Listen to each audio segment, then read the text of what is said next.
Pimpinan saya Siti Esa, fraksi PDIP Dapil Riau II. Ketika Bapak dipilih sebagai Menteri HAM, sebenarnya saya pribadi punya harapan besar karena Bapak adalah pemerhati HAM dan bergerak di sana.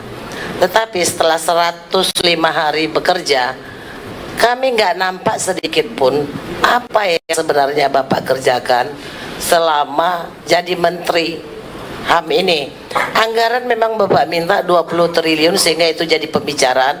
Saya rasa itu sangat logis. Sangat logis kalau negara punya dana. Dan Bapak bekerja, malah saya rasa 20 triliun itu sangat kurang untuk melaksanakan rehabilitasi ataupun pemulihan terhadap HAM itu sendiri atau untuk menindaklanjuti pelanggaran HAM ke depan.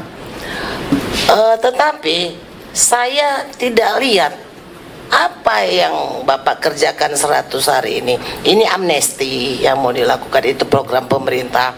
Terus perlindungan yang rencananya perlindungan migran itu Pak sedang dibuat hari ini undang-undang perlindungan pekerja migran Indonesia. Harusnya HAM juga mengasih masukan di sana supaya undang-undang yang dibuat itu juga benar. Sudah banyak hari ini pelanggaran HAM di Indonesia yang viral, sangat viral. Mungkin Bapak juga tahu seperti Rempang, seperti pagar laut. Saya nggak lihat Bapak hadir di sana. Apakah menurut Pak Menteri Rempang itu tidak melanggar HAM? Apakah pagar laut itu tidak melanggar HAM? Ya, jadi Pak, saya ingin ke depan, ayolah Pak, ketika Bapak jadi Menteri, anggap sajalah itu cuma pakaian, tetapi kami ingin Pak Vijay yang dulu. Mungkin ada kendala-kendala, mungkin ada gesekan, mungkin Bapak bisa cari solusi yang lebih baik. Saya juga di sini melaporkan Pak, di daerah saya di Riau, Kabupaten Indragiri Hulu, 800 hektar kebun rakyat di doser tanpa hukum.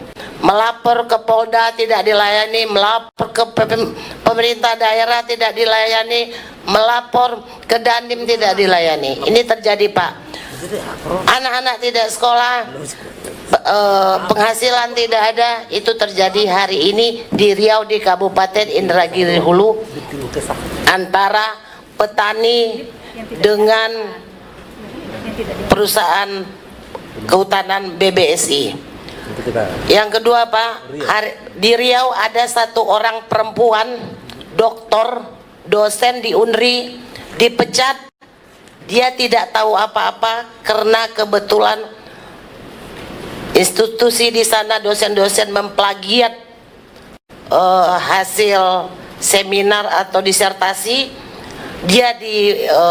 Mereka dilaporkan ke Polda, dia sebagai saksi, dia tidak dikoordinasi, dan dia menyatakan sebenarnya bahwa atasannya itu memang memplagiat. Akhirnya dia dikucilkan, tidak dikasih mata kuliah, dan tidak tahu hari ini dia dipecat Pak. Di anaknya nggak bisa sekolah, listrik nggak dibayar, dan dia doktor Pak.